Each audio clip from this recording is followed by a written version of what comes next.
Tapi ketika Nabi berbicara ke hadapan para sahabat tentang hadis akhir zaman ini, itu para sahabat bukannya tertawa tapi takut. Kata Nabi begini, kelak di akhir zaman itu kata Nabi, tidak akan terjadi hari kiamat kata Nabi. Sampai kalian akan melihat atau akan keluar dari golongan-golongan kalian itu orang-orang yang munafik. Yang membaca Al-Quran tapi cuma sampai di tenggorokan. Itu ketika sahabat mendengar hadis itu semuanya diam. Sampai-sampai berdoa, sampai-sampai minta sama Nabi. Nabi tolong doakan kami, matikan kami sebelum ketemu dengan itu. Contoh Dajjal. Ketika Nabi bercerita tentang Dajjal, sekian banyak ratusan hadis tentang Dajjal. Itu ketika para ulama mendengarkan Dajjal itu para sahabat itu takut. Sahabat itu takut. Apa kata sahabat kepada Nabi? Hudzaifah bin Yaman itu bilang begini. Bisa tidak doakan kami agar kami mati sebelum ketemu dengan itu. Sehingga mohon maaf Bapak Ibu, permasalahan Dajjal itu terjadi dalam atau dianggap sudah terjadi dalam 3 tokoh. Ada yang pertama itu Ibnu Sirin. Disampaikan.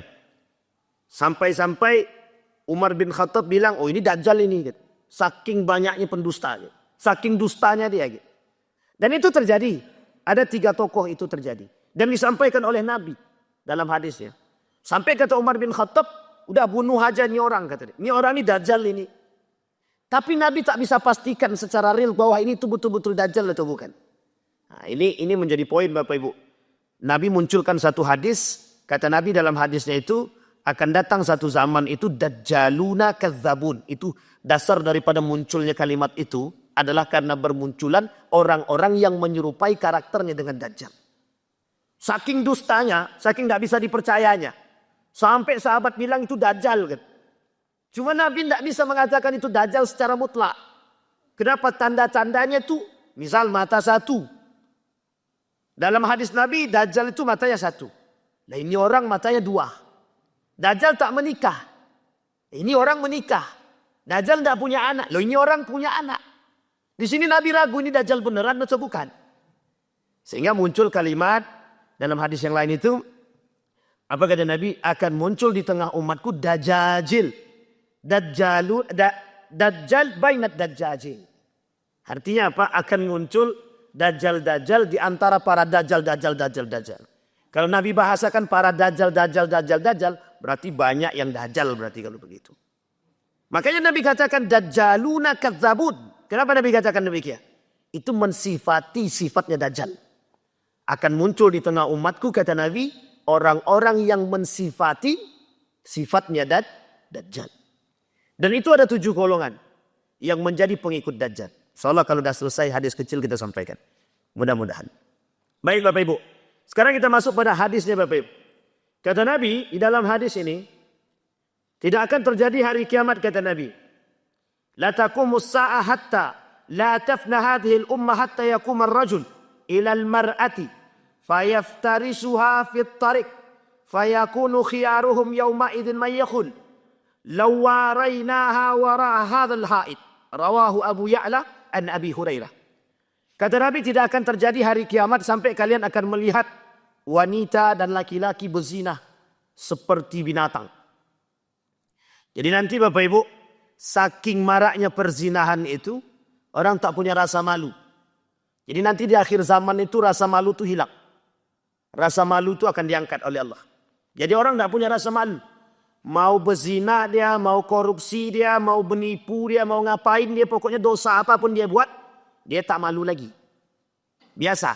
Sekarang kan dah banyak orang minum khamar tengah jalan itu biasa. Dulu orang minum khamar sembunyi-sembunyi Pak. Minum bir bintang, minum kamput itu sembunyi-sembunyi. Sekarang tak perlu sembunyi-sembunyi lagi. Main judi, dulu orang cari tempat paling terpencil. Di mana tempat warung kopi yang gelap kalau bisa lampunya matikan. Sampai tak nampak batunya kali. Itu saking ininya, saking ingin tidak dilihat oleh orang. Kalau sekarang kan tidak. Di setiap tempat ada top, batu domino, main judi. Awalnya nyangkung, nyangkung pula, itu? Jongkok.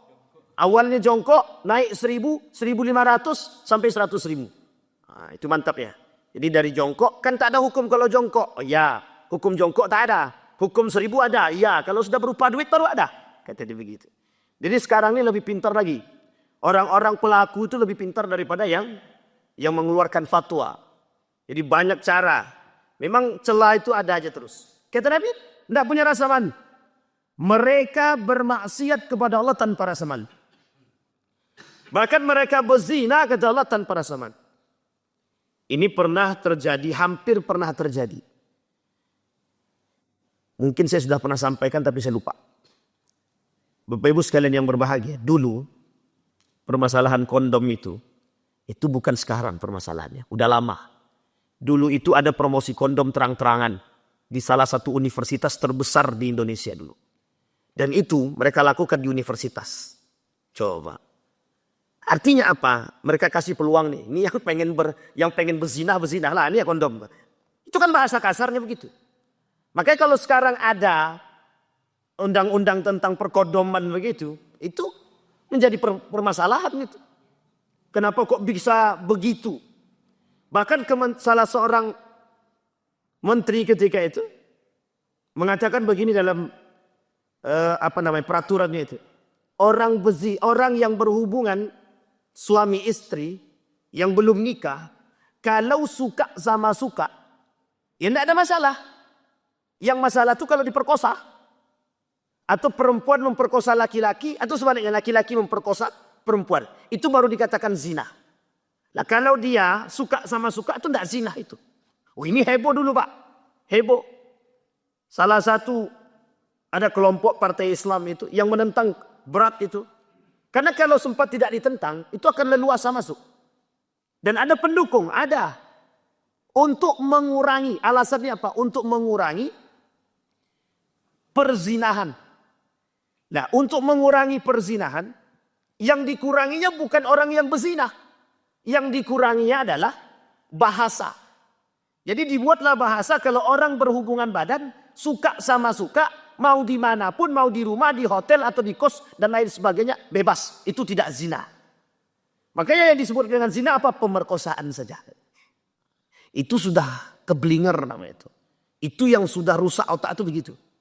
Dan itu kalau tidak dikawal, kemarin ketok Palu itu Pak, kalau sempat tidak dikawal. Dan itu terjadi. Makanya Bapak Ibu sekalian yang berbahagia, kata Nabi, kelak di akhir zaman itu tidak akan terjadi hari kiamat sampai kalian akan melihat orang berzina. Nah bahasa zinah di sini jangan diartikan mutlak orang berhubungan badan. Di Eropa itu, di Australia itu, ya sepertinya saya pernah menceritakan, tapi saya lupa apakah di sini atau di mana. Di Australia itu ada satu taman. Di taman itu Bapak Ibu, di setiap taman itu, setiap orang yang sudah masuk dalam taman itu, mau dia berciuman, berpelukan, mau ngapain kayak terserah. Asal tidak berhubungan badan saja, itu bebas. Bebas. Polisi, siapapun tak boleh ikut campur. Itu privasi mereka. Tapi keluar daripada taman tersebut, tidak boleh lagi. Tapi kalau sudah masuk dalam taman tadi, polisi tidak boleh ikut campur. Polisi yang melarang orang ciuman dalam taman tersebut, maka polisi yang dipenjarakan. Coba. Itu yang mau diadopsi. Yang mau diadopsi oleh sekelompok orang yang sekuler, mencoba mengadopsi sifat-sifat dan karakter-karakter orang barat yang mau kita bawa ke sini. Kalau bahasa lainnya sekulerisme. Itu yang terjadi, iya. Nah kalau sempat, mohon maaf, kalau sempat betul itu diketok Palu. Yang namanya berhubungan badan suka sama suka, ndak zina. Kira-kira mau jadi apa negara kita nih? Bukan hanya amukan Allah lagi, azab pun bisa turun. Makanya jangan salah. Ketika banyak banjir, gunung meletus, hutan kebakaran. Itu coba pahami dalam segi spiritual. Jangan dipahami dari segi otak saja. Kalau kita pahami dari segi otak mungkin. Dari segi ilmiah, itu karena api yang terbang kemudian terbakar. Mungkin. Tapi coba pahami dari segi spiritual. Mengapa bencana itu tidak pernah berhenti? Mengapa bencana itu terus datang? Bahkan sampai-sampai ada yang mau mencoba memprediksi tahun depan atau 2 tahun ke depan akan muncul yang seperti dengan COVID. Gitu.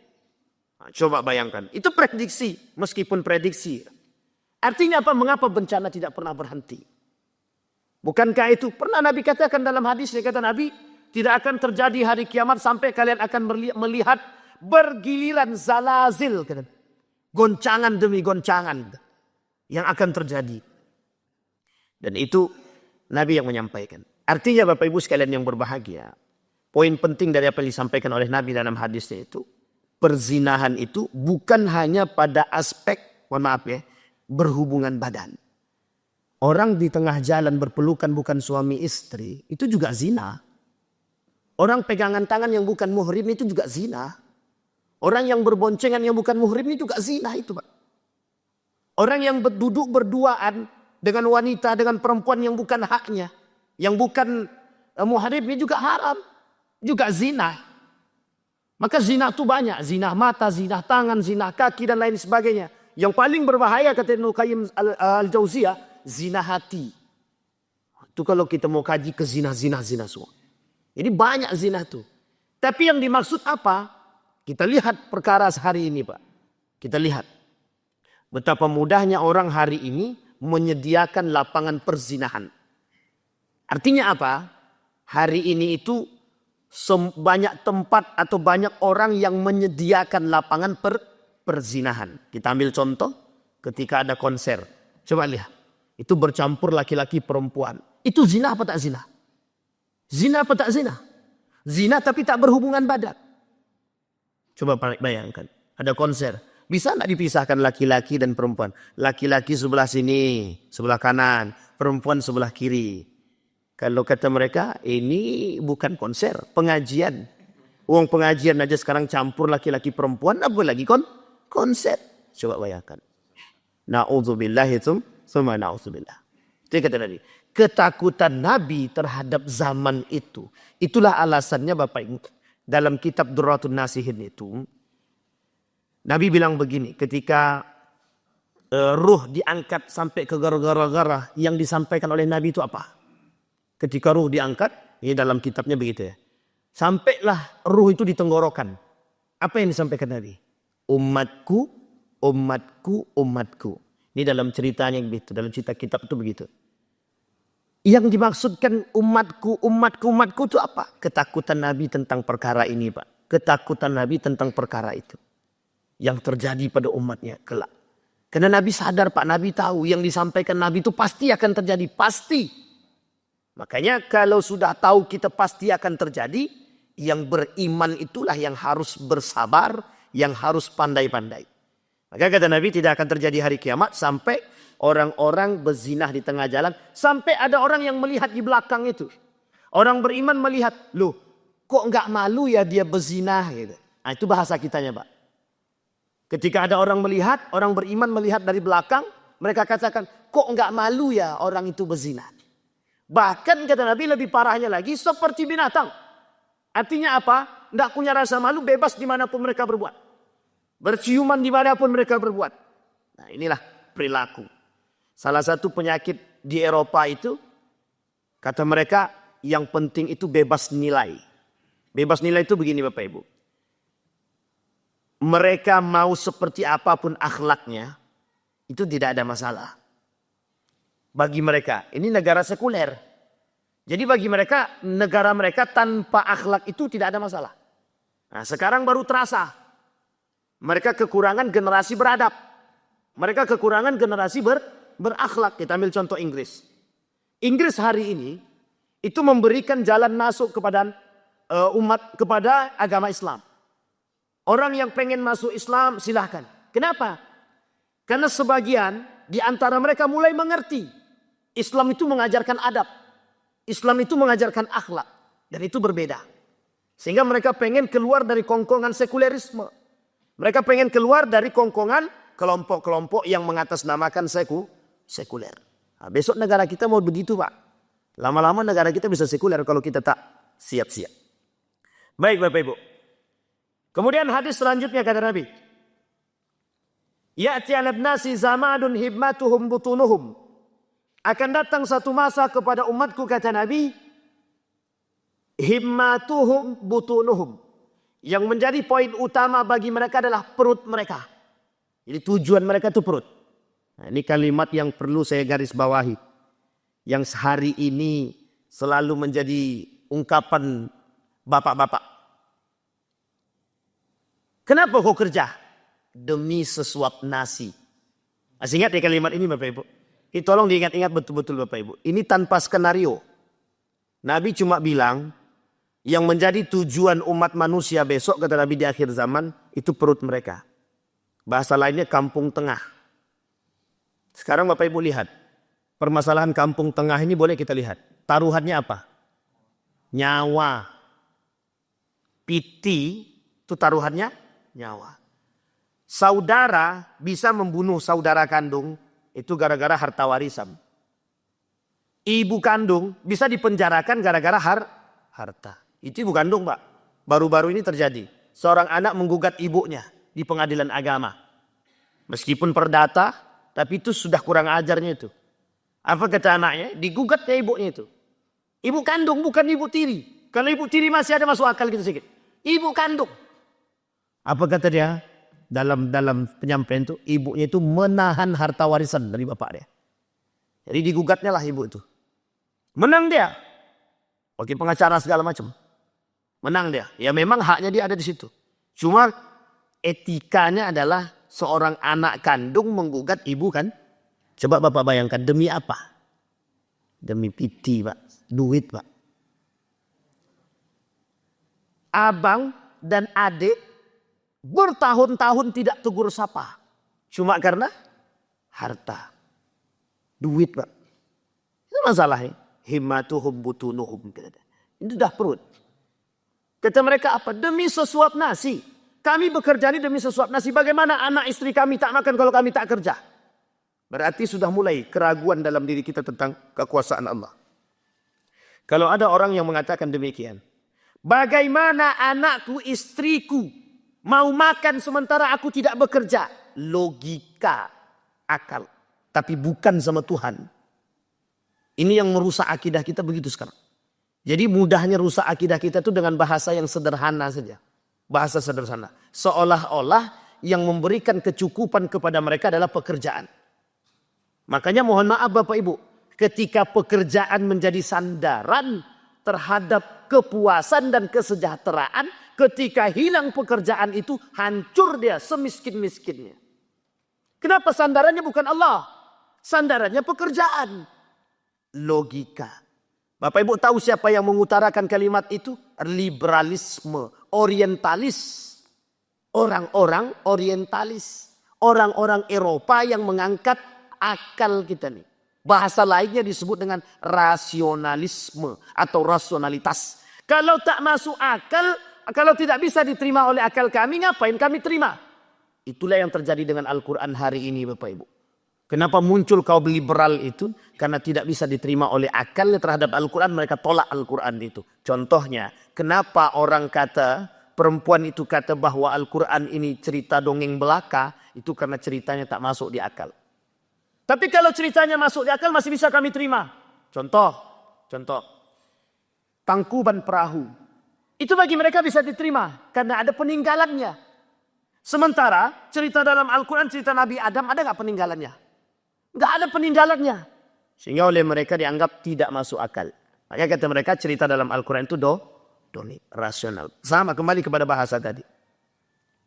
Bahasa tadi membuat kita jauh daripada Allah. Seolah-olah kita tidak percaya Pak sama Allah itu kita tidak percaya. Seolah-olah kita nggak percaya kepada Allah bahwa Allah yang mengkayakan, bahwa Allah yang memiskinkan, bahwa Allah yang memintarkan, bahwa Allah yang mensehatkan. Itu kita nggak percaya. Makanya bahasanya begitu. Nah kata Nabi di akhir zaman akan muncul tuh manusia-manusia yang himmatuhum butunuhum. Yang perut mereka itu menjadi tujuan hidup mereka. Mati-matian mereka kerja. Demi mencukupi anak istri mereka atau rumah tangga mereka. Tak salah Pak, tak salah. Kecuali kalau kita sandarkan kepada Allah. Artinya apa? Tidak salah kalau kita menyandarkan itu kepada Allah. Kita kerja tapi kita sandarkan kepada Allah. Ini tidak Pak. Kata Nabi yang dimaksud oleh Nabi. Orang itu berlomba-lomba. Urusan perut itu orang berlomba-lomba kata Nabi. Semua orang berlomba-lomba. Pengen kaya, pengen punya, pengen apa, pokoknya segalanya. Sekarang kalau kita tanya satu-satu Pak. Itu jawabannya pasti sama. Rata-rata mayoritas. Pengen gak kaya? Semua akan bilang pengen. Ada yang gak pengen kaya di sini? Coba angkat tangan. Coba angkat tangan Pak, ada yang seperti Abdurrahman ibn Auf, angkat tangan. Kalau ada, itu baru kita contohkan itu Pak. Mungkin Abdurrahman bin Auf yang ada di masa sekarang.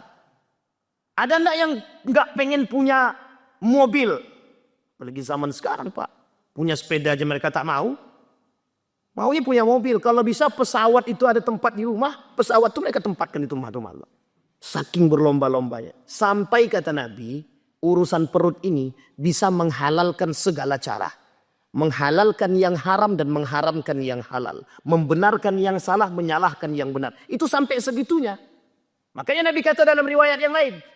La yubali bima akhadha minal halal aminal haram. Mereka tidak akan memperkirakan apa yang mereka ambil. Halal ke, haram ke. Demi mencukupi perut mereka. Demi memenuhi perut. Tapi ingat Bapak Ibu. Yang membuat akidah rusak. Yang bisa menyimpangkan akidah. Yang bisa membuat kita keluar daripada akidah. Juga sama. Apa itu? Ekonomi. Kasus yang terjadi di Yogyakarta. Itu poin penting bagi kita. Atau starting point bagi kita. Kenapa begitu? Uniknya. Sebungkus supermi itu bisa merubah akidah. Bukan sebungkus, sekardus supermi bisa merubah akidah. Artinya apa? Tidak salah ketika Nabi berkata himmatuhum butunuhum.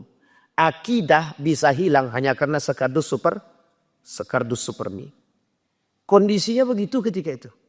Ketika terjadi bencana, Bapak Ibu boleh lihat. Ketika terjadi bencana, gempa, kebakaran, gunung meletus, apapun itu banjir. Coba datang, coba lihat. Siapa yang pertama kali datang? Siapa pertama kali datang? Banyak misionaris-misionaris yang masuk. Ngasih apa? Ngasih bantuan. Untuk apa? Jangan kira itu sekedar kemanusiaan, bukan. Mau ndak supermi ini? Mau ndak beras ini? Kalau mau beras ini keluar daripada Islam. Aku kasih. Coba. Pada hakikatnya apa? Pada akhirnya mereka terima beras itu, tapi mereka keluar daripada Islam. Coba. Dan itu bukan sekali dua kali mereka buat Pak. Berkali-kali. Saya masukin Pak poinnya Pak. Misionaris akan melakukan apapun caranya untuk mencari orang agar masuk ke agama itu. Itu mesti. Makanya bahasanya dalam Al-Quran walan tarda angkal Yahud walan Nasara. Di situ ada garis bawahi Yahudi, Nasara, Nasrani. Tidak akan pernah senang sampai kita masuk agama mereka. Apapun akan mereka buat, yang penting kita masuk agama mereka.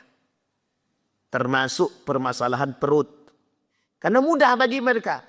Untuk merusak iman orang, akidah orang itu cukup dengan duit. Nah, coba lihat di sekarang Pak. Berkelahi dia sesama dia cuma gara-gara duit. Betul. Itu yang dikatakan oleh Nabi. Tak salah. Bisa seorang anak menggugat ibunya. Bisa seorang anak berkelahi dengan abangnya. Seorang adik berkelahi dengan abangnya. Dan sebaliknya. Hanya karena uang. Beberapa hari yang lalu nelpon seorang ibu. Dia bilang, Ustaz, saya mau pindah rumah. Boleh enggak saya bawa semua barang-barang ini bisnis-bisnis, usaha-usaha saya. Tapi anak saya tak terima Pak Ustaz. Akhirnya kami enggak tegur sapa Pak Ustaz. Hanya gara-gara usaha. Coba kalau ibunya mungkin mau berlapang dada tinggalkan. Atau sebaliknya anaknya mau berlapang dada ya silahkan Bu bawa. Tapi pertanyaannya adalah mengapa mereka begitu? Mesti karena kondisi ekonomi. Coba bayangkan. Nah, ini yang menjadi persoalan kita Bapak Ibu. Sulit bagi kita untuk mengatasi persoalan seperti ini. Karena memang persoalan akidah itu bisa disimpangkan atau bisa diselewengkan karena ekonomi. Baik Bapak Ibu. Wasarafuhum mata'uhum. Yang menjadi kemuliaan manusia kelak kata Nabi bukan iman mereka. Tapi yang menjadi kemuliaan mereka mata'uhum. Mata' itu artinya perhiasan mereka, harta mereka. Jadi maksudnya apa? Yang mulia itu orang kaya. Yang tak kaya itu tak akan mulia. Nah, sekarang saya ajak Bapak Ibu melihat kondisi sosial masyarakat hari ini. Kira-kira kalau orang punya duit, itu kira-kira segan tak Bapak Ibu? Wih, itu donatur masjid kita tuh. Wow, 500 juta dia kasih duit ke masjid tuh. Coba. Itu. Bukan donatur. Mau masuk tak masuk lantaklah. Terserahlah. Coba bayangkan. Karakter umat manusia hari ini dengan orang berduit. Mohon maaf betul. Mau muslim dia, atau tidak muslim dia. Berduit orang itu. Banyak sekali manusia-manusia penjilat hari ini tuh banyak. Karena apa? Piti Pak, duit Pak. Mereka berlomba-lomba mencari kehidupan mewah, kemegahan. Tujuannya cuma satu, biar dipandang orang tuh mulia. Sampai-sampai dalam pandangan masyarakat hari ini, kalau dia kaya mulia. Kalau dia miskin terhina. Padahal tolak ukurnya kemuliaan itu apa? Ilmu dan iman. Sekarang mau guru ngaji itu tidak akan mulia di hadapan mereka Pak. Yang kau jadi guru ngaji kan aku yang bayar, aku donaturnya.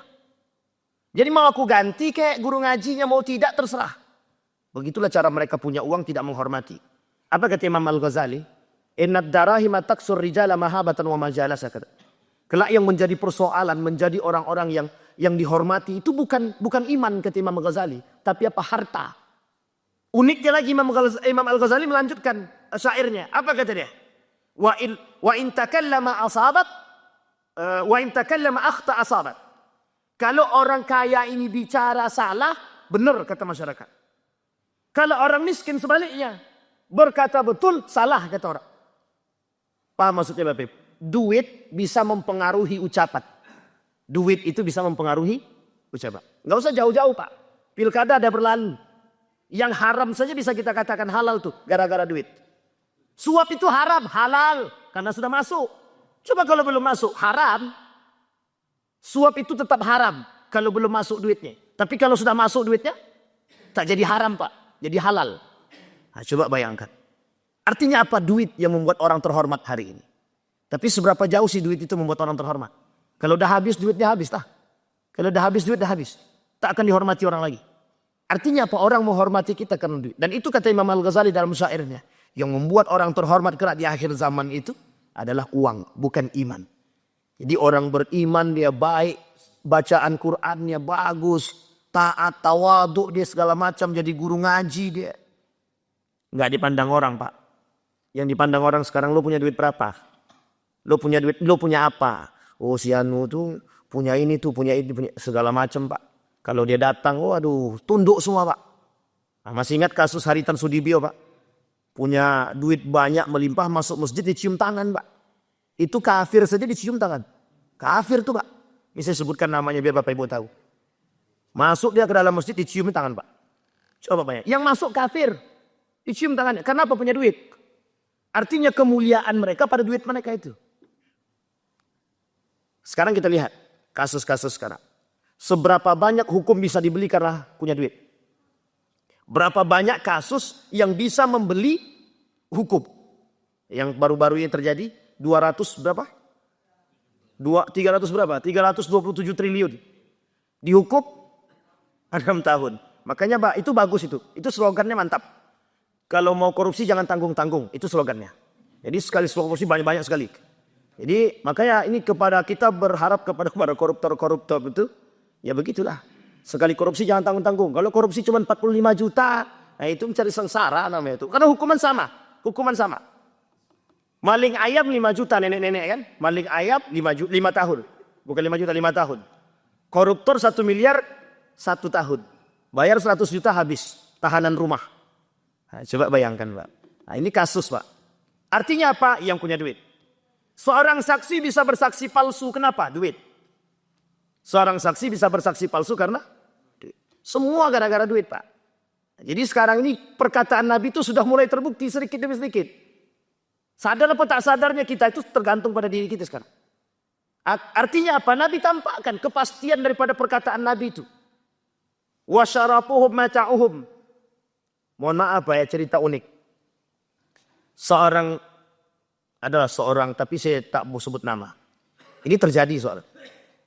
Ada seorang pengusaha dan dia berpolitik juga. Jadi ketika pemilihan, wah ini nggak enak juga ya kalau disebut ya. Artinya adalah pemilihan seorang yang alim lah gitu. Dan orang alim ini datanglah kepada orang pengusaha tadi. Karena pengusaha ini politikus, begitu juga sekaligus pengusaha dia punya duit. Apa kata beliau tadi? Saya mau naik jadi ketua. Kata dia. Itu yang digandengnya politikus Pak. Yang digandengnya politikus. Yang punya duit. Artinya apa? Ketika dia datang ke rumah politikus tadi, mohon maaf ya Pak, diciumnya Pak tangannya itu Pak. Seorang alim mencium tangan politikus, seorang alim mencium tangan penipu, seorang alim mencium tangan pendusta. Terhina atau tak terhina?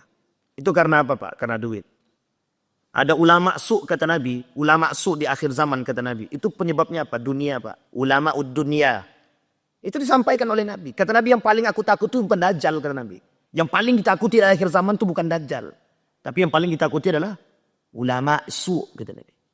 Nah, itu berat Pak. Masalah duit ini berat Pak.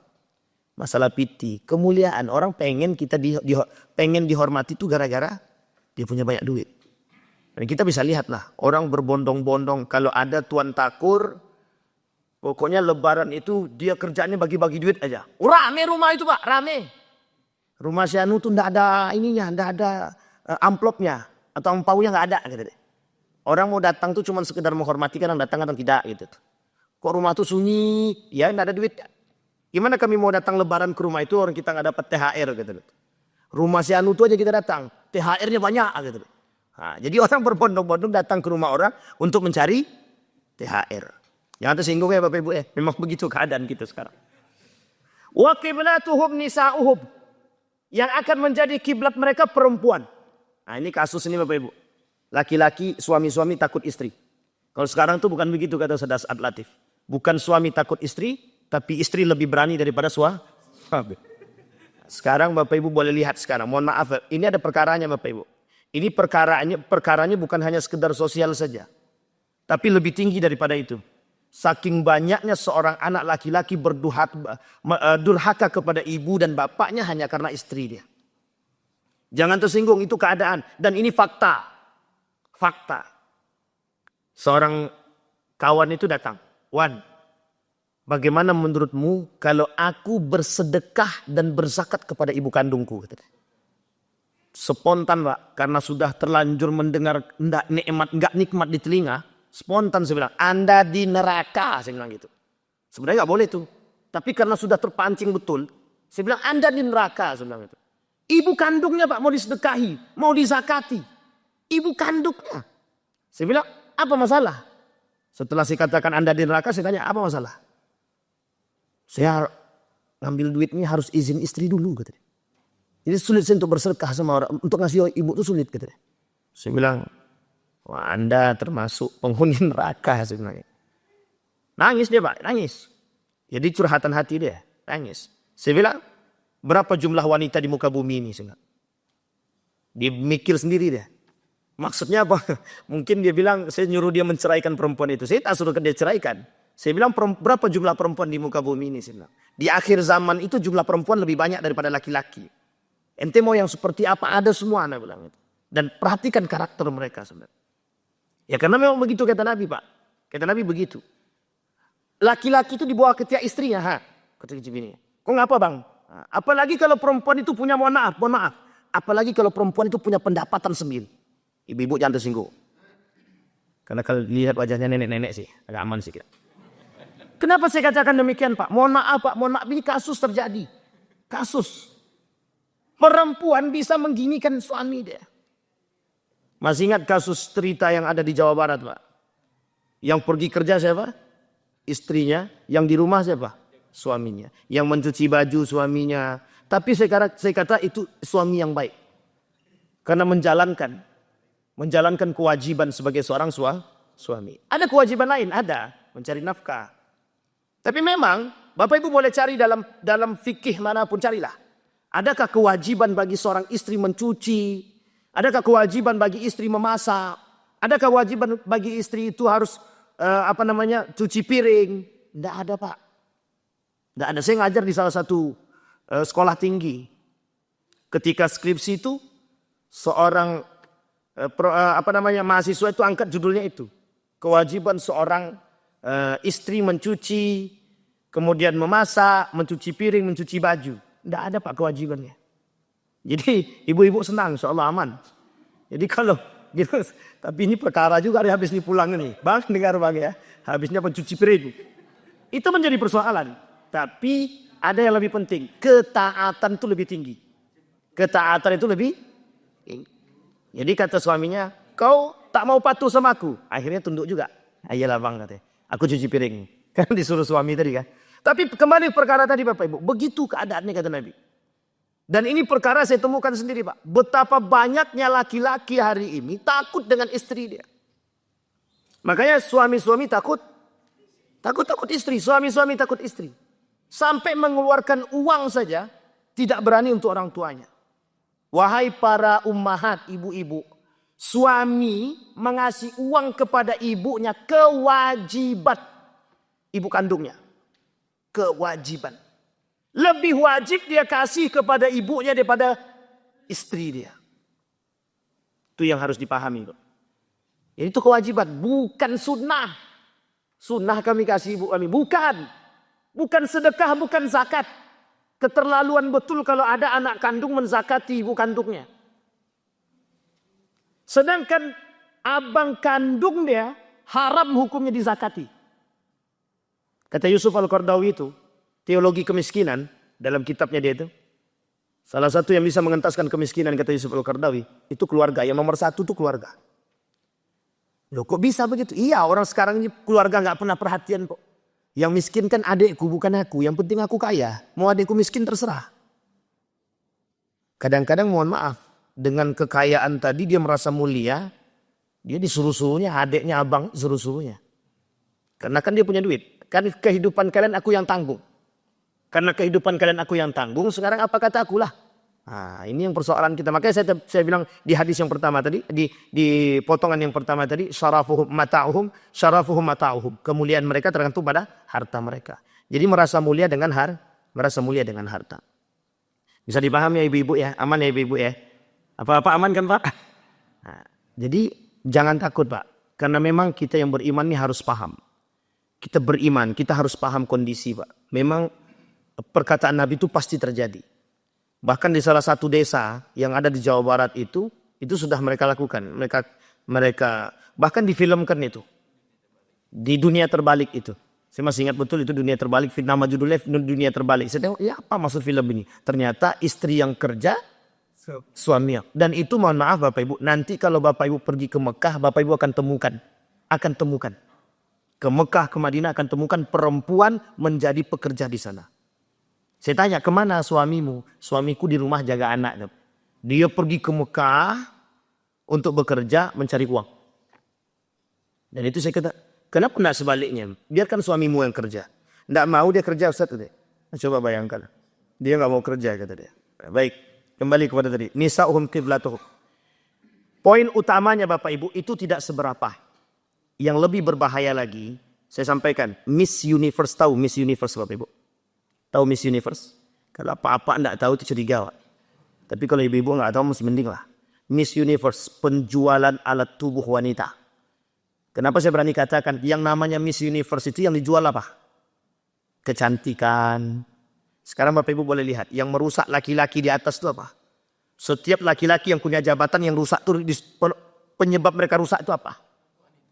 Kalau cuma harta dan kekuasaan lewat Pak. Tapi yang paling berat bagi mereka adalah perempuan. Saya punya cerita, tapi untuk kita saja. Oh, cuma ada ini ya. Tapi nggak ada yang live streaming kan? Jadi nanti dipotong kalau memang ragu. Tapi kalau nggak juga apa-apa sih. Jadi Bapak Ibu waktu saya di Yogyakarta Bapak Ibu, saya punya kawan sekolah tuh, Germo, namanya? Ya Gigolo, ya Germo lah namanya, Germo. Jadi mohon maaf. Ada beberapa pejabat itu dari beberapa daerah itu yang mesen perempuan ayam kampus sama dia. Mesen ayam kampus. Tahu ayam kampus? Ayam kampus itu bukan ayam yang sekolah. Ayam kampus itu perempuan-perempuan yang ada di kampus yang menjual diri dia. Dengan berbagai macam alasan. Terlepas dari berbagai macam alasan dia lakukan. Tapi itu yang dilakukan oleh para pejabat. Dan orang-orang yang tinggi, pejabat-pejabat itu. Mereka pesan itu. Dan itu kawan saya tuh. Kawan saya Germo. Dan kawan saya itu orang Riau pula lagi. Astagfirullah. Kami main ke rumahnya Bapak Ibu. Main ke kosnya itu. Yang kita tengok apa? Kondom. Di mana-mana. Saya tanya ini buat apa? Nanti kalau ada yang daftar katanya. Kalau ada yang pesan. Nauzubillahi min dzalik. Coba bayangkan. Perempuan itu kiblat. Artinya apa? Mohon maaf ibu-ibu, mohon maaf. Sekarang saya tanya Bapak Ibu semua. Masuk ke showroom mobil, showroom motor. Siapa SPG-nya Pak? Laki-laki itu perempuan. Sekarang saya tanya pakaiannya seperti apa? Sekarang saya tanya yang dijual itu motor atau perempuannya? Jangan tersinggung. Memang begitu keadaannya. Masuk ke dalam showroom mobil. Coba lihat. Mobil-mobil mewah itu seperti apa SPG-nya, Pak? Kalau bisa nggak pakai celana dia, Pak. Yang dijual apa, perempuannya atau mobilnya? Coba. Tapi pertanyaannya satu saja. Banyak nggak yang masuk ke situ? Bukan sedikit. Itu bahasanya. Banyak tak yang masuk? Jawabannya bukan sedikit. Dan apa yang mereka lihat? Mau beli mobil atau beli cuci mata? Kedua-duanya, Pak. Coba bayangkan. Dan uniknya lagi, kenapa tidak ada orang yang mengatakan ke situ, jangan kau begini, Dek. Karena takut. Apa kata perempuan itu nanti? Urusanku, urusanmu. Itulah yang terjadi hari ini dengan kita, Bapak Ibu. Kekurangan perhatian kita dan simpati kita sesama muslim terhadap kemungkaran yang terjadi. Itulah yang menyebabkan kenapa kemungkaran dan kemaksiatan itu merajalela. Karena kita sendiri tak sanggup melarang anak kita berpakaian sempit. Anak kita nggak pakai kerudung keluar rumah, kita tak berani tegur. Apalagi orang lain yang di luar. Coba, makanya saya katakan Bapak Ibu, dikatakan oleh Nabi itu, wa qiblatuhum nisa'uhum, yang menjadi kiblat mereka adalah perempuan. Artinya apa? Yang bisa merusak, menggoyahkan keimanan, ya perempuan. Karena bagi laki-laki kan boleh nikah 4 kan gitu. 1, 2, 3, 4. Kalau perempuan kan tak boleh nikah 1, 2, 3. Jangankan 3, 1 ya tak bisa. 2 aja tak bisa. Poliandri. Kan tak ada hukum poliandri dalam Islam, haram hukum poliandri bagi perempuan. Makanya oleh kelompok feminisme, nah ini Bapak Ibu harus pahami tadi. Kelompok feminisme itu namanya diskriminasi terhadap perempuan. Diskriminasi. Kenapa laki-laki boleh poligami? Kenapa kami perempuan tidak boleh poliandri? Itu dia. Habis ini jangan nuntut ibu-ibu ya. Baik. Sampai di sini ada pertanyaan Bapak Ibu. Ini kalau ini belum selesai sih hadis ya. Baru 1 tapi pun belum habis. Ada pertanyaan Bapak Ibu? Aman? Semakin takut apa semakin apa? Semakin aman? Baik. Sebelum kita habiskan hadis ini, wadinuhum darahimuhum, agama mereka adalah duit mereka. Ulaika syarrul khaliq, kata Allah. Itulah seburuk-buruknya ciptaan, kata dia. La khalaqa lahum indallah. Mereka tidak punya akhlak kepada Allah, kata dia. Dan disampaikan oleh Nabi dalam hadis tadi, dinuhum darahimuhum. Agama mereka itu adalah duit. Maksudnya apa? Uang di akhir zaman menjadi Tuhan baru bagi kita. Bagi mereka, Pak, menjadi Tuhan baru. Saya tak mau berpanjang pada kalimat tersebut. Saya ambil contoh yang sederhana saja. Mengapa ada orang memperebutkan kursi yang dikatanya panas itu? Bapak Ibu tahu ya, kenapa mereka merebutkan kursi itu? Bapak Ibu bisa jawab sendiri tanpa saya perlu menjawab. Kenapa kursi yang satu itu diperebut? Kenapa enggak kursi di rumah itu kita bawa? Karena enggak mungkin Ustaz. Ya betul, memang enggak mungkin kursi rumah itu yang dibawa. Tapi satu saja Pak poinnya Pak, satu saja. Kenapa mereka memperebutkan kursi itu? Karena dari situ mereka mendapatkan jabatan, mereka mendapatkan kemuliaan, mereka mendapatkan kekuasaan, mereka mendapatkan penghormatan, mereka mendapatkan harta, mereka mendapatkan wanita, semua yang mereka inginkan mereka bisa dapat. Kata mereka. Seolah-olah kursi yang diperebutkan itu bisa memberikan kesejahteraan kepada mereka. Mohon maaf. Dengan dalih. Apa dalihnya? Mengayomi masyarakat. Mensejahterakan masyarakat. Bila kita lihat nanti. Seberapa banyak di antara mereka yang duduk yang betul-betul teguh dengan janji mereka. Dan seberapa banyak yang ingkar dengan janji mereka. Na'udzubillahi tsumma. Kata Allah. Ulaika syarrul khaliq. Itulah ciptaan yang paling buruk, kata Allah. Itulah yang paling buruk perangainya, kata Allah. Mereka semua itu bermaksiat kepada Allah, berkhianat kepada Allah. La khalaqa indallah.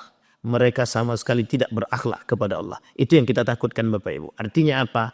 Ancaman Allah, orang seperti itu dianggap tidak berakhlak di hadapan Allah. Orang seperti itu dianggap bermaksiat kepada Allah. Dan paling parah lagi, orang seperti itu dianggap berkhianat kepada Allah dan Rasulnya. Apakah kita termasuk orang-orang yang berkhianat kepada Allah dan Rasulnya? Itu tergantung kepada pribadi kita masing-masing. Seolah kan kita selesai menyampaikan hadis tersebut. Boleh Bang, silahkan Bang. Waalaikumsalam warahmatullahi wabarakatuh. मैंने एक और सी पढ़ा और हम सी sekarang lagi akan ada bicara dua puluh suram dan sama tem saya part. Kenapa dia berani dalam Quran और सी kota ya anda petak berapa? Iya baik. Mantap pertanyaan apa?